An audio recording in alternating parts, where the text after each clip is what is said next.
Chers diocésains, bonjour. Je suis heureux en tant que premier pasteur de diocèse de Rimouski d'être avec vous ce matin à l'occasion de la 34e journée mondiale des malades qui est toujours à chaque année, depuis 34 ans, célébrée en la fête de Notre-Dame de Lourdes qui est le 11 février.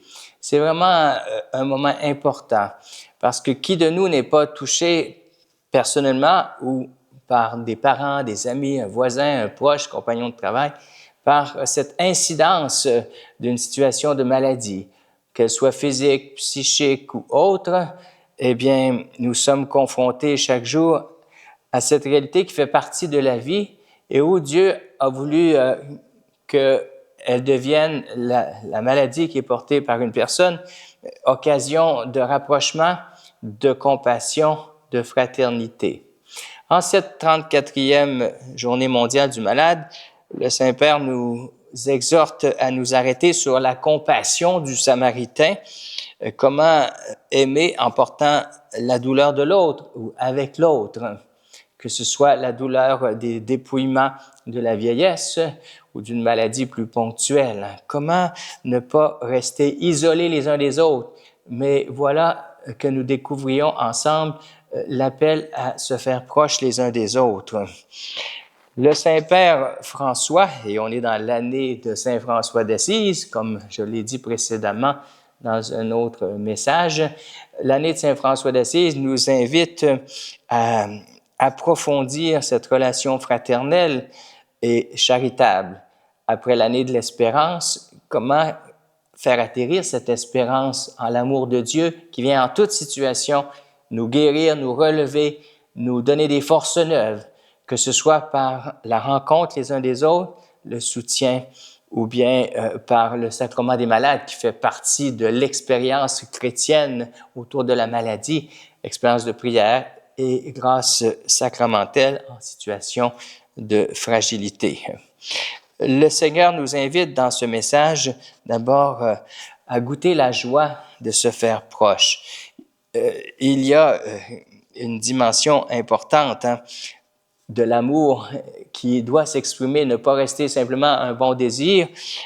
L'amour n'est pas passif, mais il va à la rencontre de l'autre.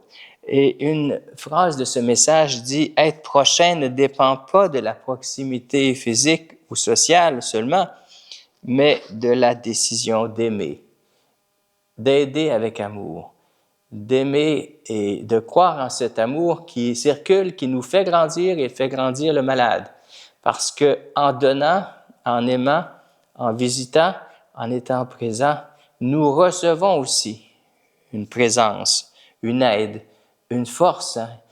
Qui de nous n'est pas fier en quittant un malade de l'avoir visité simplement? Même si dans une maladie comme la maladie d'Alzheimer, on n'a pas eu la réciprocité qu'on s'attendrait, mais il y a eu ce don gratuit. Et voilà que nous apprenons à aimer avec compassion. L'humanité est blessée de différentes façons et en même temps, Saint François d'Assise nous disait « Le Seigneur lui-même m'a conduit parmi les lépreux parce qu'il avait lui-même découvert à travers eux la joie douce d'aimer et d'apprécier l'amour de Dieu qui se manifeste. Parce que l'amour de Dieu n'est pas dans les nuages.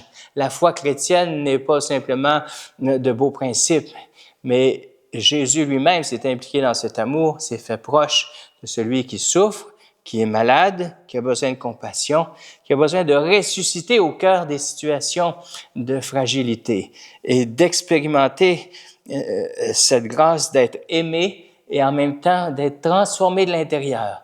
Car le cœur ne vieillit pas, mais il grandit même dans les situations difficiles, même dans les plus grands dépouillements. Le Saint-Père insiste sur le fait que nous soyons une société qui développe non seulement une action individuelle dans la compassion, mais une action ecclésiale. Quand nous sommes unis les uns aux autres pour apporter cette présence d'amour, eh bien, c'est tout le corps du Christ qui voit à la santé de celui qui souffre.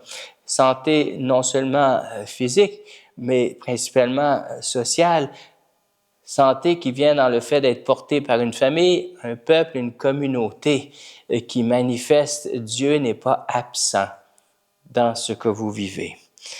Enfin, l'amour de Dieu nous aide à nous retrouver nous-mêmes dans notre première vocation qui est d'aimer infiniment.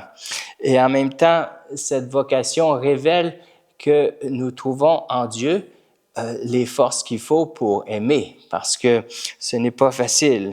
Je connais des gens, des proches aidants, qui jour après jour vont manger un repas avec le malade, l'aider à se nourrir, se font présents quelques heures par jour. J'ai vu des gens jour après jour faire cela pendant 10 ans, par exemple, auprès d'une personne paralysée ou vraiment alitée presque tout le temps. Eh bien, il y a là des exemples de la beauté de l'œuvre de Dieu au cœur de la compassion qui nous est appelée de vivre quand quelqu'un vit la maladie. Demandons au Seigneur donc que cette journée nous aide à nous demander comme communauté chrétienne, est-ce qu'on a un réseau de personnes aussi? Non pas qui nous remplacent, mais qui assument cet éveil auprès du malade. Demandons-nous aussi dans quelle mesure notre proximité n'attend pas seulement les maladies graves qui conduisent à la mort, mais l'accompagnement de chaque personne dans les dépouillements de santé qu'elle peut vivre. Et déjà, il y a des gens qui sont toujours attentifs. Téléphoner à quelqu'un, je vais faire un tour à quelque part, viendrais-tu? Ça va te faire plaisir, ça va te sortir de ta maison. Parce que la souffrance liée à la maladie est souvent multipliée ou augmentée si on vit l'isolement.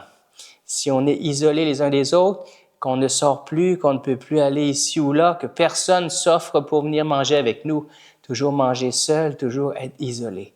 C'est un beau défi que nous lance cette journée mondiale du malade, mais je souhaite que semaine après semaine, nous soyons des communautés chrétiennes de compassion. Et je oserais terminer par une des prières qui nous est suggérée à cette occasion de la journée des malades le 11 février, si vous voulez bien vous unir à cette prière que je vais dire maintenant. Père de notre Seigneur Jésus, le Christ, ton Fils a accepté la souffrance pour nous enseigner la vertu de patience dans la maladie. Entends les prières que nous adressons à nos frères et sœurs malades. Que tous ceux qui souffrent de douleurs, de maladies, d'affections, quelles qu'elles soient, réalisent qu'à l'intérieur de ce chemin soutenu par une communauté de compassion, ils sont choisis pour cultiver une confiance jusqu'au bout qui appartient à manifester le visage du Christ à qui ils s'unissent dans ses souffrances pour le salut de l'humanité. Nous te le demandons par Jésus, notre Seigneur. Et que le Seigneur bénisse tous nos malades au nom du Père, du Fils et du Saint-Esprit.